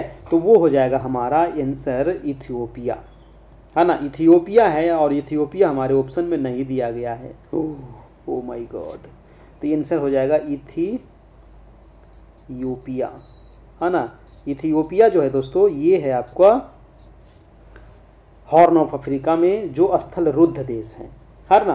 क्योंकि इसमें 4 देश आते हैं, इरिट्रिया है, सोमालिया है, जिबूती है और इथियोपिया है आपका, ठीक है। इरिट्रिया है, जिबूती है और इथियोपिया है और सोमालिया, 4 देश इसमें आते हैं। जो इथियोपिया जो है ना, ये स्थल रुद्ध है, चारों तरफ से स्थल से घिरे हुए देश है आपका। ये सवाल थोड़ा सा डीपली पूछ लिया है ना कभी कभी, लेकिन ये क्वेश्चन कई बार आया है। हॉर्न ऑफ अफ्रीका के बारे में ना कई बार एग्जाम में पूछता है। हॉर्न ऑफ अफ्रीका के अंतर्गत कौन कौन से देश आते हैं, हॉर्न ऑफ अफ्रीका कहाँ है, किस तरफ है, अफ्रीका का किस तरफ है ना। तो ये सारे सवाल है आपके वर्ल्ड ज्योग्राफी से है, आप यहाँ से इसको देख सकते हैं, समझ सकते हैं, ठीक है। चलिए अगला प्रश्न है दोस्तों आपका 85 नंबर, अंडमान और निकोबार। प्रश्न है हमारा कि अंडमान और निकोबार की सबसे ऊंची चोटी सैंडल पीक किस द्वीप पर स्थित है ना, किस द्वीप पर स्थित है अंडमान निकोबार की सबसे ऊंची चोटी। बताइएगा दोस्तों इसका आंसर क्या होगा। सैंडल पीक जो है ना, ये अंडमान निकोबार की सबसे ऊंची चोटी है। अंडमान निकोबार कहाँ पर है, बहुत सारे लोग को तो पता है। अगर हम भारत की बात करें, ये है हमारा दक्षिण भारत और ये है हमारा बंगाल की खाड़ी। और बंगाल की खाड़ी, ये है बंगाल की खाड़ी, है ना, है क्या, आपको पता है, ठीक है। और बंगाल की खाड़ी में ही क्या है, आपको अंडमान निकोबार द्वीप समूह है, ठीक है। और यही क्वेश्चन पूछ रहा है कि अंडमान निकोबार का जो सैंडल पीक है ना, ये किस द्वीप पर स्थित है, क्योंकि अंडमान निकोबार बहुत सारे द्वीपों से मिलकर के बना हुआ है। तो ये है हमारा उत्तरी अंडमान में स्थित है ना, यहाँ पर है दोस्तों, उत्तरी अंडमान यहाँ पर है। और यहीं पर ये क्या है, सबसे ऊंची चोटी है अंडमान निकोबार की। इसकी ऊंचाई हमेशा एग्जाम में पूछता है, 737 मीटर इसकी ऊंचाई है, ठीक है। 737 मीटर इसकी ऊंचाई है। और इसका जो क्षेत्रफल है वो कितना क्षेत्रफल है, 32.54 किलोमीटर इसका क्षेत्रफल है सैंडल, अंडमान निकोबार का सैंडल चोटी का आपका। एक प्रकार का ये राष्ट्रीय उद्यान बना दिया गया है ना। सैंडल पीक इसको कहते हैं, पीक माने चोटी होता है, सैंडल चोटी कहिए या सैंडल पीक कहिए, बात बराबरे है ना। इसका आंसर हो जाएगा ए नंबर, है ना। चलिए, और देखिए वीडियो अच्छा लग रहा है तो आप लोग थोड़ा सा लाइक वाइक कर दिया कीजिए, है ना। बहुत मेहनत करते हैं आप सभी के लिए, तो आप लोग का भी फ़र्ज बनता है कि थोड़ा सा आप लोग सहयोग करें, है ना। चलिए अगला प्रश्न है आपका प्रश्न नंबर 86 नंबर, चिपको आंदोलन। भाई तो आप लोग भी चिपक के बैठे रहिए, है ना। तो चिपको आंदोलन जो है ये किससे संबंधित है, सबको पता होगा चिपको आंदोलन। और जब चिपको आंदोलन आया है ना, तो इससे संबंधित जितने भी आंदोलन है उसको हम यहाँ पर कंप्लीट कर देंगे। जो पर्यावरण से संबंधित आंदोलन चलाए गए हैं बहुत सारे लोगों के द्वारा हमारे देश में, है ना, चाहे वो वृक्ष को बचाने से संबंधित हो, समुदाय को बचाने से संबंधित हो, नदी के बचाने से संबंधित हो। तो चिपको आंदोलन जो था दोस्तों, ये था आपको आंसर क्या हो जाएगा इसका, वृक्षों के जंगल में काटने को रोकने से आपका ये आपको संबंधित है, आपको चिपको आंदोलन। चिपको आंदोलन जो हुआ था दोस्तों 1973 में हुआ था, ये चीज़ आप यहाँ से ध्यान रखना है। और इसके जो नेता थे वो थे सुंदरलाल बहुगुणा। कौन थे, सुंदरलाल बहुगुणा जी इनके नेता थे चिपको आंदोलन के। 1973 में ये शुरुआत हुआ था, उत्तराखंड में ये आपका ये आंदोलन हुआ था, है ना। बहुत सारे लोगों लोग जो थे वो वहाँ पर पेड़ काटा जा रहा था, तो लोग पेड़ से क्या गए, चिपक गए और बहुत सारे लोगों को काट भी दिया गया था बहुत, है ना। इसी वजह से इसको नाम दे दिया गया था चिपको आंदोलन। इसके नेता सुंदरलाल बहुगुणा जी थे। ठीक है, देखिए चिपको आंदोलन के तरह ही एक आंदोलन हुआ था दोस्तों, बिश्नोई आंदोलन। बिश्नोई आंदोलन हुआ था राजस्थान में, और ये हुआ था अमृता देवी बिश्नोई के द्वारा किया गया था 1731 ईस्वी में। उसी के तहत एक और आंदोलन था पलक्कड़ आंदोलन, है ना। पलक्कड़ यानी केरल में हुआ था। पलक्कड़ आंदोलन नहीं था, पलक्कड़ केरल में हुआ था। उस आंदोलन का नाम था साइलेंट वैली आंदोलन, है ना। साइलेंट वैली कहाँ है, कई बार एग्जाम में भी पूछा है साइलेंट वैली, आप नाम सुने होंगे, है ना। साइलेंट वैली, साइलेंट वैली क्यों इसको कहा गया है? साइलेंट वैली जो है दोस्तों ये है केरल में, है ना। क्यों इसको कहा जाता है? क्योंकि यहाँ पर इतने घने जंगल है ना कि सूर्य की रोशनी भी मतलब कि ज़मीन तक नहीं पहुँच पाती, बहुत घने जंगल हैं दोस्तों, है ना। और साइलेंट वैली आंदोलन हुआ था आपका 1973 में, और ये हुआ था पलक्कड़ केरल में आपका। और एक और आंदोलन था एपिको आंदोलन, जैसे चिपको आंदोलन है उसी तरीके से एक आंदोलन था अपिको आंदोलन। तो एपिको आंदोलन जो हुआ था ये कब हुआ था? ये हुआ था 1983 में, है ना। 1983 में हुआ था एपिको आंदोलन। और ये कहाँ हुआ था? ये कई बार एग्जाम में भी आ चुका है एपिको आंदोलन, याद रखिएगा, ये कर्नाटक में हुआ था, है ना। एक और आंदोलन था नर्मदा बचाओ आंदोलन, है ना। एक था नर्मदा बचाओ आंदोलन, ये हुआ था दोस्तों मेघा पाटेकर जी के द्वारा, है ना। इसके नेता कौन थे? मेघा पाटेकर थे। और ये कब हुआ था नर्मदा बचाओ? तो 1985 में हुआ था, है ना। 1985 में ये आंदोलन आपका हुआ था। ठीक है, चलिए, तो बहुत सारे आंदोलन हम बता दिए हैं। अगला प्रश्न चलते हैं, रेगुर यानी कि काली मिट्टी सबसे ज़्यादा विस्तार। तो अभी आपको बताए थे कि रेगुर मिट्टी का सबसे अधिक विस्तार है महाराष्ट्र में, है ना। सबसे अधिक विस्तार कहाँ है? रेगुर मिट्टी या काली मिट्टी इसी को कहते हैं, काली कपासी मिट्टी इसी को कहते हैं, चेरनोजेम मिट्टी भी इसी को कहा जाता है। बहुत नाम है इसको, है ना, बहुत सारा नाम है। ठीक है, चलिए, और महाराष्ट्र हो गया। इसका निर्माण कैसे होता है काली मिट्टी का? तो बेसाल्ट चट्टान के टूटने फूटने से इसकी काली मिट्टी का निर्माण हो जाता है इसका। और काली में जो बेसाल्ट चट्टान का निर्माण कैसे होता है? तो ज्वालामुखी लावा के जमने से बेसाल्ट चट्टान बनता है कि नहीं। फिर उसको टूटने फूटने से फिर काली मिट्टी बनती है। ठीक है, और ये काली मिट्टी क्या होती है? इसको कहा जाता है स्वतः जुताई वाली मिट्टी। जी हाँ दोस्तों, इसकी विशेषता है क्योंकि काली मिट्टी होती है बहुत ज़्यादा चिपचिपा होती है ना। और चिपचिपा होने से जब ये सूखती है तो इसमें बड़का बड़का दरार पड़ जाता है, आपका पैर भी उसमें चला जाएगा। इसीलिए इसको कहा जाता है स्वतः जुताई वाली मिट्टी, है ना। स्वतः जुताई वाली मिट्टी कहते हैं, या फिर इसको कहा जाता है स्वतः कृषि मिट्टी। स्वतः कृषि मिट्टी या फिर स्वतः जुताई वाली मिट्टी इसको कहा जाता है दोस्तों, है ना। चलिए, नमी धारण करने की क्षमता इसमें सबसे ज़्यादा होता है, सबसे अधिक ज़्यादा विस्तार इसका महाराष्ट्र में, आपको बता दिए। और काली मिट्टी में कौन कौन फसल होता है? सबसे ज़्यादा कपास होता है, सोयाबीन होता है, चना भी होता है इसमें, है ना। अगला प्रश्न है आपका 88 नंबर की, बिहार के उत्तरी मैदान में नदियों द्वारा परित्यक्त चैनलों जो कि गोखुर झील का निर्माण करते हैं को किस स्थानीय नाम से जाना जाता है? गोखुर झील, बहुत इंपॉर्टेंट सवाल है दोस्तों। गोखुर झील, देखिए गोखुर झील का निर्माण कैसे होता है? आप देखे होंगे जब नदी बहती है ना तो सांप की तरह बहती है ना। नदी क्या बहती है? सांप जैसा बहती है नदी। मान लीजिए ये नदी बह रही है कि नहीं, ये नदी बह रही थी। नदी बहते बहते क्या हो गया दोस्तों कि बरसात के समय में नदी का जल स्तर यहाँ तक आ गया, लेकिन गर्मी में क्या होता है कि गर्मी में यही नदी कट गई, ये नदी कट गई, अब यहाँ से बहने लगी। अब क्या हुआ कि ये वाला भाग क्या हो गया?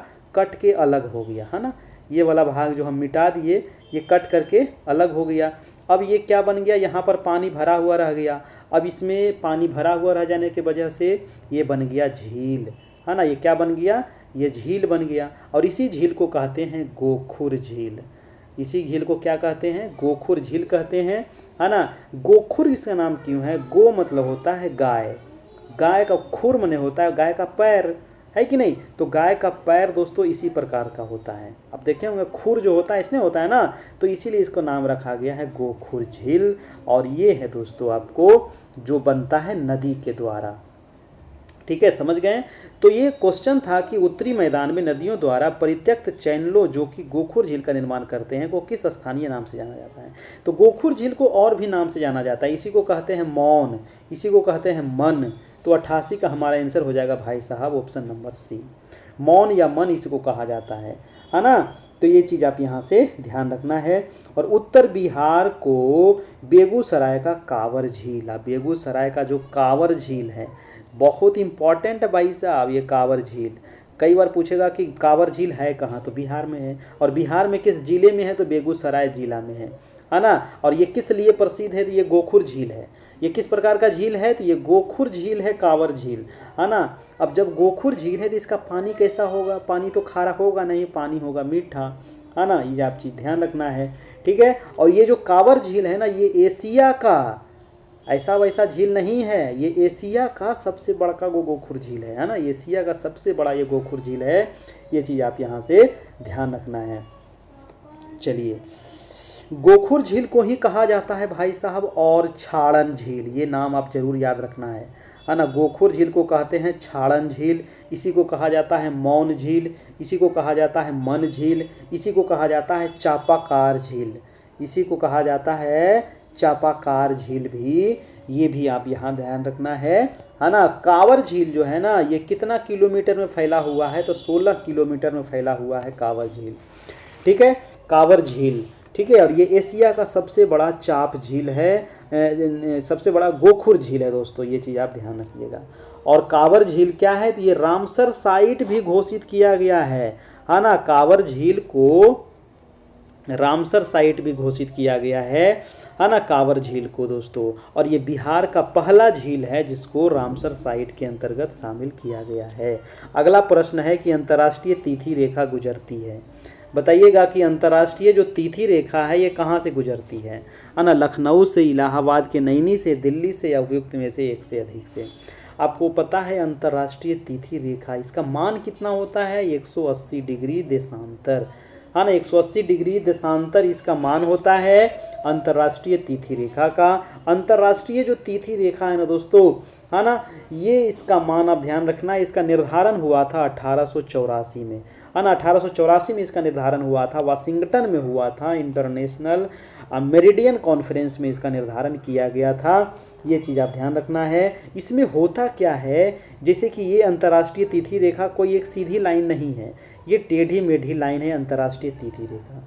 क्या होता है कि जब कोई जलयान जो है ना, इधर पूर्व है इधर पश्चिम है, कोई जलयान जो है वो पश्चिम दिशा में यात्रा करता है तो उसकी तिथि एक दिन जोड़ दी जाती है, और जब पूर्व दिशा में यात्रा करता है तो उसका एक दिन घटा दिया जाता है, ठीक है। एक दिन पूर्व पश्चिम में यात्रा करेगा तो जुड़ जाएगा, और पूर्व में यात्रा करेगा तो घटा देता है। ये चीज़ आप यहाँ से बस इसको ध्यान रखना है, ठीक है।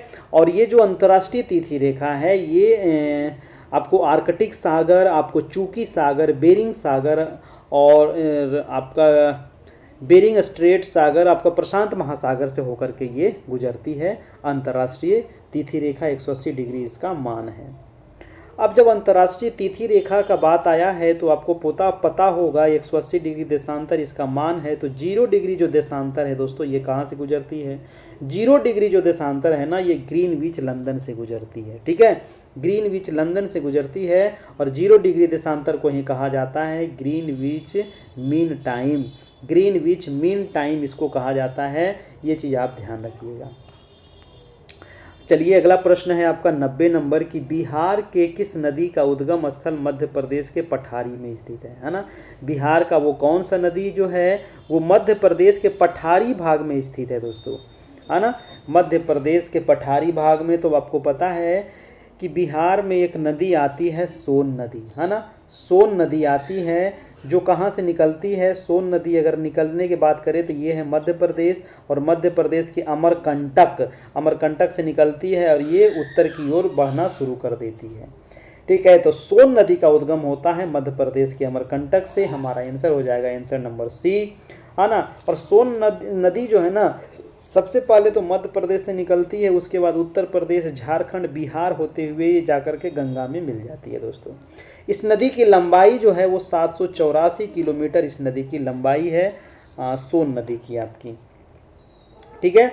और यह नदी, क्वेश्चन ध्यान दीजिएगा, जो सोन नदी है ना ये गंगा में दक्षिण दिशा से मिलने वाली सबसे लंबी नदी है ना। सोन नदी जो है ये दक्षिण दिशा से मिलने वाली सबसे लंबी नदी है सोन नदी। ठीक है, ये आप ध्यान रखना है। और यह नदी जो है पटना के मनेर के पास गंगा में मिलती है ना। उसके अलावे और भी नदी है दोस्तों, एक अजय नदी, यहाँ दिया हुआ है अजय नदी। अजय नदी जो है ना, ये निकलती है जमुई जिला से। अजय नदी कहाँ से निकलती है? जमुई जिले के चकाई के पास से निकलती है। ये है कर्मनासा नदी। कर्मनासा के बारे में आपको बताए थे, बिहार और उत्तर प्रदेश में बहने वाली नदी है और इसको अपवित्र नदी मानी जाती है ना। ये चीज़ आप यहाँ से ध्यान रखिएगा। चलिए, तो ये आपका सवाल था, है ना।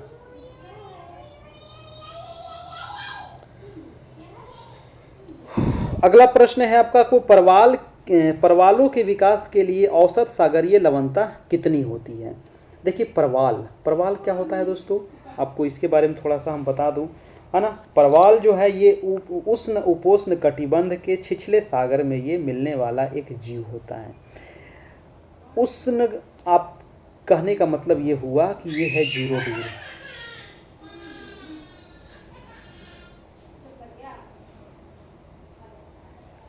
ये 0 डिग्री से लेकर के 30 डिग्री नॉर्थ और 30 डिग्री दक्षिण के बीच में ये परवाल देखने को मिलता है आपका। ठीक है, और ये छिछला का मतलब क्या होता है ना, छिछला का मतलब होता है मतलब जहाँ पर पानी कम हो। जैसे कि आप देखिएगा भारत के, ये है आपका लक्षद्वीप। तो लक्षद्वीप किस चीज़ से बना हुआ है? ये परवाल से ही बना हुआ है, परवाल जीव से ही बना हुआ है। जब ये जीव मर जाती है तो इसके ऊपर वाला जो खोल होता है ना, वो धीरे धीरे जमते जाता है और उसी को जमते जमते एक पहाड़ का रूप ले लेता है दोस्तों, और इसी से निर्माण हो जाता है द्वीप। ठीक है, तो ये चीज़ आप यहाँ से ध्यान रखिएगा। औसत सागरीय लवणता कितनी होती है परवालों के विकास के लिए, ये क्वेश्चन पूछ रहा था। तो औसत सागरीय लवणता कितनी होनी चाहिए? तो 22 से लेकर के 27 होनी चाहिए। 22% से 27% तक ये लवणता होनी चाहिए परवाल के विकास के लिए। ठीक है, ये चीज़ आप यहाँ से ध्यान रखना है। अगला प्रश्न है आपका कि दंडकारण्य पठार का विस्तार किस राज्य में है? बताइएगा, दंडकारण्य पठार का विस्तार कहाँ है ना। तो दंडकारण्य पठार का जो विस्तार है दोस्तों, ये पड़ता है आपको झारखंड में, है ना। झारखंड में है दंडकारण्य पठार। और दंडकारण्य पठार का जो हिस्सा है वो छत्तीसगढ़ में भी फैला हुआ है, और मेन रूप से ये झारखंड है, छत्तीसगढ़ भी फैला हुआ है, उड़ीसा में भी है थोड़ा बहुत, इसका मध्य प्रदेश में भी फैला हुआ आपका भाग है दंडकारण्य पठार, लेकिन मेन जो हिस्सा है आपका वो आपका झारखंड ही है। ठीक है, चलिए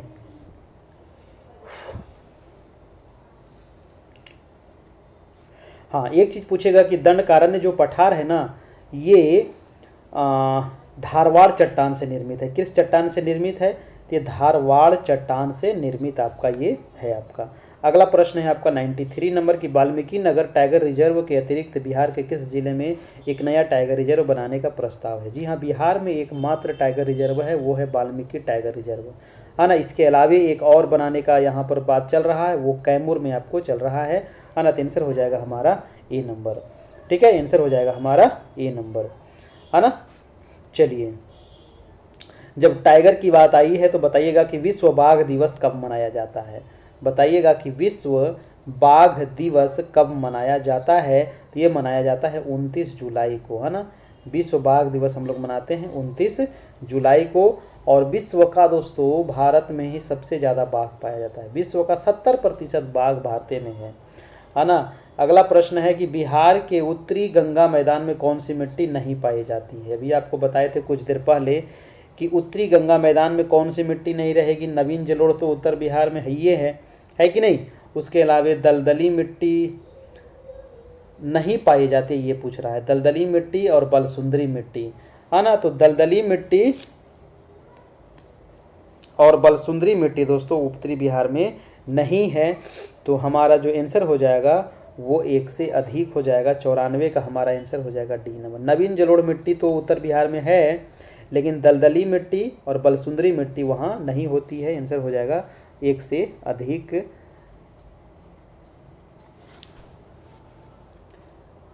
आंसर हो जाएगा डी नंबर आपका, 94 का आपका आंसर हो जाएगा। चलिए नेक्स्ट प्रश्न है आपका 95 नंबर। 95 प्रश्न है आपका। देखिएगा कि सूची 1 को सूची 2 के साथ यहाँ पर मिलान करना है, नीचे दिए कोड का आपको मिलान करना है। खार्तूम, खार्तूम जो शहर है दोस्तों ये किस नदी, एक तरफ शहर है ना, ध्यान दीजिएगा, एक तरफ नदी है, तो खार्तूम जो है ये किस नदी के किनारे है ना। खार्तूम जो है ना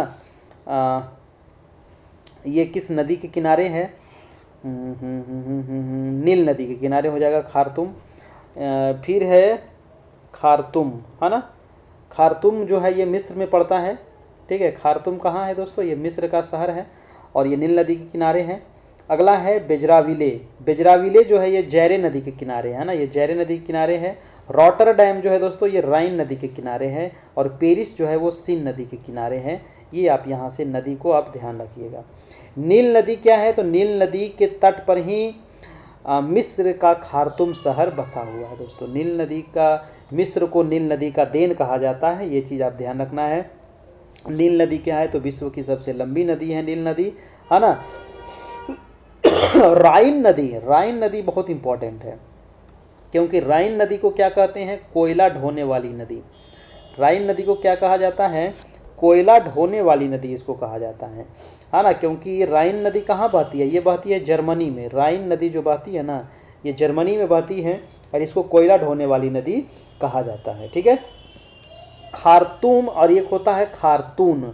खार्तूम जो है दोस्तों ये मिस्र में है और खार्तून, खार्तून जो है ना ये है आपको सूडान में, तो सूडान की राजधानी है खार्तून और खार्तूम जो है ये मिस्र शहर में पड़ता है, मिस्र में है आपका, ठीक है, मिस्र देश में है, ठीक है। चलिए, और एक नील नदी के बारे में आपको बता दूं कि जो नील नदी है ये कहाँ से निकलती है, तो नील नदी निकलती है विक्टोरिया झील से, है ना, विक्टोरिया झील से निकलती है और जाकर के ये भूमध्य सागर में गिर जाती है। नील नदी दो नदी की संयुक्त धारा है, एक नदी नील है और इसमें जाकर के एक मिल जाती है वाइट नदी, है ना। नील नदी विक्टोरिया से निकलती है, एक नदी आती है इधर से वाइट नदी, और दोनों नदी जब आगे मिलती है, बढ़ती है और भूमध्य सागर में जाकर के ये गिर जाती है दोस्तों, ये चीज़ आप ध्यान रखना है, ठीक है। चलिए अगला प्रश्न देखते हैं, प्रश्न नंबर है 96 नंबर। नाजका प्लेट के बीच स्थित है। जैसे देखिए हमारी जो पृथ्वी है ना बहुत सारे प्लेटों से मिलकर के बनी हुई है, ठीक है। हमारी जो पृथ्वी है बहुत सारे छोटे छोटे बड़े बड़े प्लेटों से मिलकर के बनी हुई है, उसी प्रकार से एक नजका प्लेट है। तो नजका प्लेट के बारे में कह रहा है कि ये किसके बीच स्थित है, तो नजका प्लेट जो है वो दक्षिण अमेरिका और प्रशांत महासागर के बीच में ये प्लेट स्थित है। तो हमारा आंसर हो जाएगा, आंसर नंबर ए हो जाएगा, ठीक है।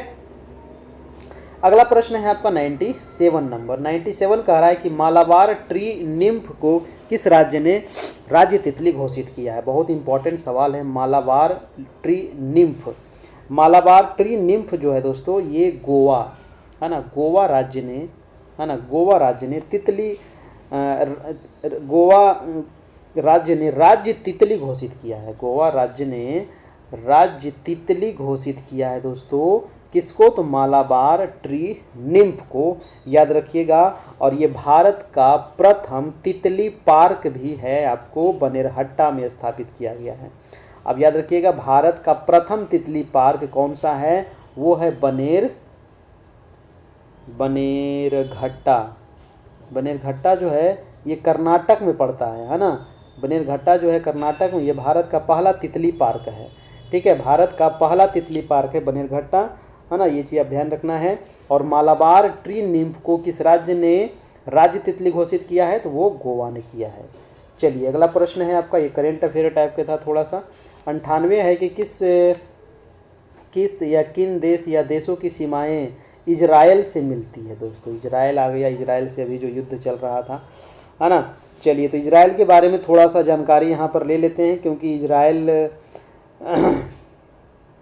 देश की जो सीमा है वो एक देश से नहीं लगती है, बहुत सारे देशों से लगती है ना। तो इसका जो आंसर हो जाएगा, लेबनान भी है, सीरिया भी है, जॉर्डन भी है। हमारा इसका जो आंसर हो जाएगा वो आंसर नंबर आपका डी हो जाएगा दोस्तों, ठीक है। आंसर क्या हो जाएगा, आंसर नंबर डी हो जाएगा इसका, एक से अधिक हो जाएगा इसका आंसर, ध्यान रखना है। उत्तर, अगर इजराइल की बात करें तो इजराइल के उत्तर में है लेबनान, है ना, पूर्व में है आपका सीरिया और जॉर्डन, ठीक है। इजराइल के दक्षिण में है आपका मिस्र, दक्षिण पश्चिम में आपका मिस्र देश है, ठीक है। चलिए, इजराइल में मेन रूप से किस धर्म के हैं? तो यहूदी धर्म के लोग हैं। ये जो इजराइल में किस धर्म के लोग हैं? तो याद रखिएगा यहूदी, है ना, यहूदियों का देश है आपका इजराइल। ठीक है, और इजराइल को मान्यता कब मिला था दोस्तों? तो 14 मई 1948, 14 मई 1948 को इजराइल को 1948 में इजराइल को मान्यता मिला था आपका, है ना।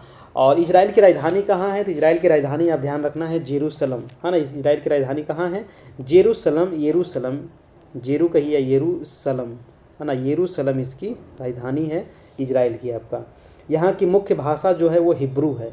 यहाँ की मुख्य भाषा क्या है? तो हिब्रू यहाँ की मुख्य भाषा है। और हिब्रू जो भाषा है ना, ये दाएं से बाएं लिखी जाती है आपका। देखिए यहाँ पर येरूशलम जो है ये यहूदी, ईसाई और मुस्लिम, येरूशलम जो राजधानी है इजराइल का, बहुत प्रसिद्ध जगह है ये। और ये इसलिए प्रसिद्ध है क्योंकि यहाँ यहूदी धर्म, ईसाई धर्म और मुस्लिम धर्म तीनों का पवित्र स्थान ये माना जाता है। ठीक है, चलिए, इजराइल और फिलिस्तीन के बीच सीमा विवाद ये आपका चल रहा है बहुत दिनों से। अब चलिए अगला प्रश्न हम लोग देख लेते हैं कि किसे दक्षिण भारत का मैनचेस्टर कहते हैं। बहुत इंपॉर्टेंट सवाल है ना, दक्षिण भारत का मैनचेस्टर। अब देखिए मैनचेस्टर से संबंधित बहुत सारा सवाल एग्जाम में पूछता है, और जितना भी सवाल इससे संबंधित है मैं यहाँ पर कंप्लीट कर देता हूँ। जैसे कि दक्षिण भारत का मैनचेस्टर कहते हैं कोयम्बटूर को, है ना। दक्षिण भारत का मैनचेस्टर किसको कहते हैं? कोयम्बटूर को कहा जाता है। ये चीज़ आप यहाँ से ध्यान रखना है। मुंबई को क्या कहते हैं? मुंबई जो शहर है हमारा, तो मुंबई को कहा जाता है दोस्तों सूती वस्त्रों की राजधानी, है ना। सूती वस्त्रों की राजधानी कहते हैं मुंबई को। और मैनचेस्टर जो है ना, ये मैनचेस्टर पड़ता है ग्रेट ब्रिटेन में। ग्रेट ब्रिटेन में एक शहर है मैनचेस्टर, और वो एक औद्योगिक नगर है ना। और जिस प्रकार से वो औद्योगिक नगर है उसी प्रकार से दक्षिण भारत का जो मैनचेस्टर, दक्षिण भारत में औद्योगिक क्षेत्र ज़्यादा है, इसीलिए दक्षिण भारत का मैनचेस्टर कोयम्बटूर को कहा जाता है, क्योंकि कोयम्बटूर में बहुत ज़्यादा औद्योगिक क्षेत्र है कपड़ा का आपका। उसके अलावे अगर आपसे पूछा जाए कि भारत का मैनचेस्टर किसको कहते हैं, है ना, क्योंकि दक्षिण भारत का है आपका कोयम्बटूर, और भारत का मैनचेस्टर किसको कहा जाता है? तो भारत का मैनचेस्टर कहते हैं अहमदाबाद। ठीक है, भारत का मैनचेस्टर कौन है भाई? तो भारत का मैनचेस्टर है आपका अहमदाबाद। ठीक है, और भारत का बोस्टन भी कहा जाता है अहमदाबाद को। अहमदाबाद को भारत का बोस्टन भी कहा जाता है। बोस्टन शहर भी आपको दोस्तों ब्रिटेन में ही है। ठीक है, और कोयम्बटूर कहाँ है? तो कोयम्बटूर है दोस्तों तमिलनाडु में, है ना, जो सूती वस्त्र के उत्पादन के लिए काफ़ी प्रसिद्ध है, इसीलिए इसको दक्षिण भारत का कोयम्बटूर कहते हैं। और अगर आपसे पूछे कि उत्तर भारत का मैनचेस्टर किसको कहते हैं, तो उत्तर भारत का मैनचेस्टर कहा जाता है आपको कानपुर शहर को, है ना। किसको कहते हैं उत्तर भारत का मैनचेस्टर? कानपुर शहर को कहा जाता है ना। देखिए सूती वस्त्र की बात करें तो सूती वस्त्र का जन्म हुआ भारत में ही दोस्तों, है ना। सूती वस्त्र की जन्मभूमि भारत ही है, ये भी आप यहाँ से ध्यान रखिएगा। और भारत से सबसे अधिक मात्रा में जो सूती वस्त्र का जो निर्यात होता है वो अमेरिका में किया जाता है। ठीक है, अगर सूती वस्त्र की बात करें तो रेलवे, है ना, रेलवे क्या है? तो सबसे अधिक लोग रेलवे में काम करते हैं, लेकिन रेलवे के बाद अगर पूछा जाए कि सबसे अधिक लोग किस क्षेत्र में कार्य करते हैं, तो वो है आपको सूती वस्त्र में, है ना। ये दूसरे नंबर का है आपका भारत का सूती वस्त्र जो क्षेत्र है, जिसमें सबसे अधिक लोग कार्य में लगे हुए हैं। अगला प्रश्न है 100 नंबर की, उष्णकटिबंधीय घास स्थल को क्या कहते हैं? उष्णकटिबंधीय घास स्थल, देखिए एक आप पढ़े होंगे शीतोष्ण कटिबंध, है ना। तो शीतोष्ण कटिबंध घास के मैदान बहुत सारे हैं, पम्पौज है ना, आपका पम्पास है ना, बहुत सारा है जो मैं आपको बताऊंगा। लेकिन यहाँ पर क्वेश्चन पूछ रहा है उष्ण कटिबंधीय घास का मैदान। उष्ण मतलब होता है गर्म, तो गर्म जो क्षेत्र में, यानी कि उष्ण कटिबंधीय घास के मैदान मुख्य रूप से दोस्तों ये अफ्रीका महादेश में पाए जाते हैं ना। तो अफ्रीका महादेश में जो पाया जाता है इसको कहते हैं सवाना। सवाना घास का मैदान है आपका अफ्रीका मैदान में, वो भी खास करके उत्तरी अफ्रीका में आपका। ठीक है, यहाँ पर बहुत ज़्यादा गर्मी होता है और यहाँ पर बहुत लंबे लंबे घास होते हैं दोस्तों, है ना। आपको 5-5, 2-2, 4-4 मीटर का, 10-10 फीट का, 12-12 फीट का आपको घास होता है ना। चलिए, और ये आपका पूरा वहाँ पर बहुत सारे जैसे जिराफ है, गैंडा है, हाथी है, बाघ है, तेंदुआ है, ये सभी जानवर वहाँ पर पाए जाते हैं। अगला प्रश्न है दोस्तों आपका 101 नंबर की, तपोवन विष्णुगढ़ जल विद्युत परियोजना कहाँ स्थित है ना। देखिए बहुत सारे लोग एनसीईआरटी के नोट्स के लिए कह रहे थे, तो एनसीईआरटी जो भी, जिनको भी एनसीईआरटी नोट्स चाहिए है ना। और MCQ चाहिए 200 मात्र उसमें चार्ज रखा गया है। जिनको भी चाहिए वो ले सकते हैं। हमारा नंबर है 7857824310, है ना। तो जिनको भी चाहिए इस नंबर पे मैसेज करके आप NCERT 6 to 12 आप ले सकते हैं। ठीक है, चलिए। प्रश्न है कि तपोवन विष्णुगढ़ जल विद्युत परियोजना कहाँ स्थित है। तपोवन विष्णुगढ़ जल विद्युत जो है दोस्तों, ये है आपका उत्तराखंड में पड़ता है दोस्तों। ठीक है, उत्तराखंड में है। अगला प्रश्न है कि ग्रैंड कैनियन किस नदी पर है। ये सबको पता होगा, कोलोराडो नदी पर, USA में है आपका। ठीक है, ग्रैंड कैनियन क्या होता है ना, जैसे देखिए जब नदी बहती है ना, तो आप देखे होंगे जब नदी बहती है तो धारा गिरते गिरते गिरते गिरते क्या होता है, ये गड्ढा होते चला जाता है। और इसकी आकृति कैसी होती है, कभी कभी पूछता है कि कैनियन की आकृति कैसी होती है, तो इसकी आकृति होती है V आकार की। क्योंकि जब पानी गिरेगा और आगे जब बढ़ेगा तो ये जो क्या होता है, धीरे धीरे गड्ढा होते चला जाता है ना, ये आकार ले लेता है V की आकृति का। ठीक है, और तो ये आप यहाँ से ध्यान रखना है, कोलोराडो नदी पर है, USA में आपका ग्रैंड कैनियन। और ये विश्व का सबसे बड़ा कैनियन है ना। इसकी आकृति होती है V अक्षर की। ठीक है, चलिए अगला सवाल है आपका 103 नंबर की, अटाकामा रेगिस्तान किस महाद्वीप में है। देखिए अटाकामा मरुस्थल, है ना। अटाकामा जो है ना, ये दक्षिण अमेरिका में है दोस्तों। अटाकामा मरुस्थल कहाँ है, ये दक्षिण अमेरिका में पड़ता है। और ये अटाकामा मरुस्थल जो है ये शुष्क पठार के तौर पर है आपका। ठीक है, ये मरुस्थल नहीं है, ये एक पठार है और ये बहुत ज़्यादा शुष्क क्षेत्र है, इसीलिए इसको ये यहाँ पर बहुत कम बारिश होती है, इसलिए यहाँ इसको रेगिस्तान के रूप में इसको घोषित कर दिया गया है। क्योंकि रेगिस्तान किसको कहा जाता है, जहाँ पर जो वर्षा होती है वो औसत वर्षा जो है ना 30 सेंटीमीटर से भी कम हो, 10 सेंटीमीटर वर्षा हो, वहाँ पर 20 सेंटीमीटर वर्षा हो, उसी क्षेत्र को दोस्तों मरुस्थलीय क्षेत्र घोषित किया जाता है आपका। ठीक है, चलिए अगला जो प्रश्न है वो है, भारत का सबसे बड़ा जनजातीय समुदाय। भारत का सबसे बड़ा जनजातीय समुदाय कौन सा है, तो वो हो जाएगा आपका भील। भारत का सबसे बड़ा जनजातीय समुदाय 2011 के जनगणना के अनुसार वो भील है, वो आप यहाँ से याद रखना है। ठीक है, चलिए। और भील सबसे अधिक किस राज्य में है, तो वो है महाराष्ट्र, है ना। सबसे अधिक महाराष्ट्र में भील समुदाय है, ये ध्यान रखना। महाराष्ट्र है, उसके बाद राजस्थान है, फिर मध्य प्रदेश है। ठीक है, भील के बाद जो दूसरा नंबर पे आता है वो है गोंड, है ना। भील के बाद दूसरा नंबर पे गोंड है आपका। ठीक है, हाँ, तो दूसरे नंबर पे आता है गोंड जनजाति। चलिए अगला प्रश्न है आपका कि मार्मागुआ बंदरगाह किस राज्य में स्थित है। देखिए मार्मागुआ बंदरगाह जो है ये भारत में है और भारत के गोवा राज्य में है ना। भारत के गोवा, यहाँ पर छोटा सा राज्य आपको दिखेगा गोवा, और यहीं पर है आपका मार्मागुआ बंदरगाह, है ना। और मार्मागुआ जो बंदरगाह है दोस्तों, गोवा में अरब सागर के तट पर जुआरी नदी, गोवा में 2 नदी बहती है, एक नदी बहती है मांडवी, है ना, एक बहती है मांडवी और एक है आपका जुआरी नदी, है ना। तो जुआरी नदी बहती है दोस्तों, जुआरी नदी के तट पर ही आपका ये मार्मागुआ बंदरगाह बनाया गया है। बंदरगाह क्या होता है आपको पता ही है कि जहाँ पर जो पानी वाले जहाज होते हैं वो आकर के वहाँ पर आपका लगते हैं और वहीं से फिर सारा सामान लोड होता है, फिर आगे बढ़ता है आपका। ठीक है, चलिए मार्मागुआ बंदरगाह किस लिए प्रसिद्ध है, ये क्वेश्चन कई बार एग्जाम में आया है। तो मार्मागुआ बंदरगाह से दोस्तों आपका लौह अयस्क, है ना, लौह अयस्क का यहाँ से निर्यात किया जाता है ना। लौह अयस्क यहाँ से निर्यात किया जाता है, इसलिए ये काफ़ी प्रसिद्ध है। मार्मागुआ बंदरगाह के अलावे दोस्तों जो बंदरगाह है वो कुछ महत्वपूर्ण बंदरगाह जैसे कि जवाहरलाल नेहरू बंदरगाह, है ना, आप नाम सुने होंगे जवाहरलाल नेहरू बंदरगाह। तो जवाहरलाल नेहरू जो बंदरगाह है ये कहाँ है, तो जवाहरलाल नेहरू जो बंदरगाह है दोस्तों, इसी को नहावा सोवा बंदरगाह भी कहा जाता है, जवाहरलाल नेहरू बंदरगाह को। ये आपको मुंबई में पड़ता है आपको। एक है आपका भारत का कांडला बंदरगाह, है ना। अगर हम भारत की बात करें तो एक है कांडला बंदरगाह दोस्तों, ये है गुजरात में, है ना, कांडला बंदरगाह। ठीक है, कांडला बंदरगाह गुजरात में है और नहावा सोवा बंदरगाह आपको महाराष्ट्र में है। गोवा में आपका मार्मागुआ बंदरगाह था। तूतीकोरिन बंदरगाह पूछता है दोस्तों, तूतीकोरिन है आपको तमिलनाडु में, तूतीकोरिन बंदरगाह, है ना। और एक है न्यू मंगलोर बंदरगाह, ये है आपको कर्नाटक राज्य में। ठीक है, पारादीप बंदरगाह है उड़ीसा राज्य में। कोचीन बंदरगाह दोस्तों आपको केरल राज्य में है। एन्नौर बंदरगाह आपको तमिलनाडु में है। ठीक है, चलिए कुछ महत्वपूर्ण बंदरगाह आपको बता दिए।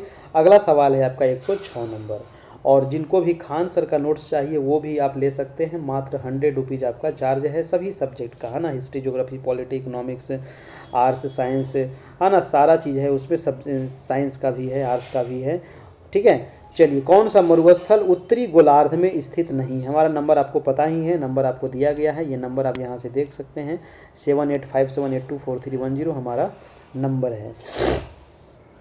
कह रहा है कि कौन सा जो मरुस्थल है उत्तरी गोलार्ध में स्थित नहीं है? कालाहारी, गोबी, चिहुआ हुआन, हाँ ना, चिहुआ हुआन, कौन सा दोस्तों उत्तरी गोलार्ध में नहीं है? देखिए, कालाहारी जो मरुस्थल है दोस्तों, ये है आपको दक्षिणी गोलार्ध। अब गोलार्ध क्या होता है बहुत सारे लोग को नहीं पता होगा, तो जैसे कि मान लीजिए कि ये हमारा क्या है, ग्लोब है ना, ये हमारा ग्लोब है, और ग्लोब में 0 डिग्री बीच में होता है। 0 डिग्री के उत्तर जितने भी जो क्षेत्र है ये आएगा उत्तरी गोलार्ध में, और 0 डिग्री के नीचे वाला जो क्षेत्र आएगा ये दक्षिणी गोलार्ध में आएगा, क्योंकि ऊपर है ये उत्तर, नीचे होता है दक्षिण, इधर होता है पूर्व, इधर होता है पश्चिम, ठीक है। तो उत्तर वाले क्षेत्र को उत्तरी गोलार्ध में, नीचे वाले क्षेत्र को दक्षिणी गोलार्ध में। तो यहाँ पर जो भी देश आएगा ये कहलाएगा उत्तरी गोलार्ध में, और यहाँ पर जो भी देश आएगा वो कहलाएगा दक्षिणी गोलार्ध में। यानी कि यहाँ पर जो देश है, पहाड़ है, नदी है, झील है, झरना है, तालाब है, कुछ भी है वो दक्षिणी गोलार्ध में आएगा, है ना। यहाँ पर जो है वो आपका उत्तरी गोलार्ध में आएगा। तो कालाहारी जो है दोस्तों ये दक्षिणी गोलार्ध में है ना, न कि उत्तरी गोलार्ध में। हमसे क्वेश्चन पूछ रहा था कि उत्तरी गोलार्ध में नहीं है, तो कालाहारी उत्तरी गोलार्ध में नहीं पड़ता है, कालाहारी जो है ये दक्षिणी गोलार्ध में है। गोबी हमारा उत्तरी गोलार्ध में, क्योंकि गोबी कहाँ है, गोबी चीन में है दोस्तों, और चीन और मंगोलिया में है आपका गोबी का मरुस्थल। और गोबी का मरुस्थल कैसा मरुस्थल है, तो ठंडा मरुस्थल है।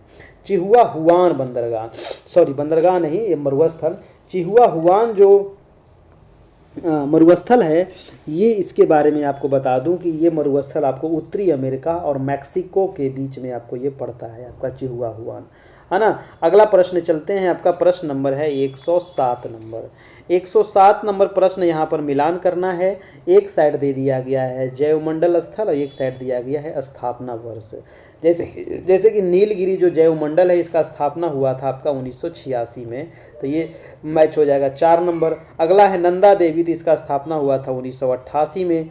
उसके बाद है सुंदरवन, तो इसका स्थापना हुआ था 1989 में। कंचनजंगा हुआ था आपका 2000 में। ये आप यहाँ से याद रखिएगा, मिलाने वाला आपको एग्जाम में पूछ सकता है। ठीक है। नीलगिरी जो है दोस्तों, ये नीलगिरी पर्वत आपको नाम सुने होंगे। नीलगिरी जो पर्वत है ना, ये कहाँ पर ही है, तो ये है नीलगिरी पर्वत। ये है पश्चिमी घाट पर्वत, ये है पूर्वी घाट पर्वत, जहाँ पर दोनों मिलता है यहीं पर होता है नीलगिरी पर्वत मिलन समारोह, है ना। और दक्षिण भारत की ये दूसरी सबसे ऊंची चोटी नीलगिरी की है, वो नीलगिरी पर ही है। दक्षिण भारत की दूसरी सबसे ऊंची चोटी, उसका नाम है दोदा बेटा। ठीक है, ये चीज़ आप यहाँ से याद रखना है। और अगला प्रश्न हम चलते हैं 107 नंबर, सॉरी 108 नंबर। 108 नंबर प्रश्न है कि 1857 के विद्रोह के दमन के बाद ब्रिटिश सरकार ने भारतीय फौज के नवगठन के लिए किस आयोग का गठन किया था? जी हाँ दोस्तों, आपको पता है कि 1857 की क्रांति हुई थी, है ना। और 1857 क्रांति हुई थी ना, तो अंग्रेजों को ऐसा लगा था कि हमारे जो उस समय सेना था, तो उस सेना में भारतीय लोग ज़्यादा थे, अंग्रेज लोग कम थे। तो उसके बाद क्या हुआ, जब ये 1857 की क्रांति असफल हो गई, तो एक दोस्तों आयोग का गठन किया गया। उस आयोग को कहते थे पील आयोग, है ना। उस आयोग को नाम दिया गया पील आयोग, उसका नाम दिया गया। और पील आयोग इसका आंसर हो जाएगा। इसके तहत दोस्तों क्या किया गया, तो पील आयोग का गठन हुआ कब, तो 1858 में पील आयोग का गठन हो गया आपका।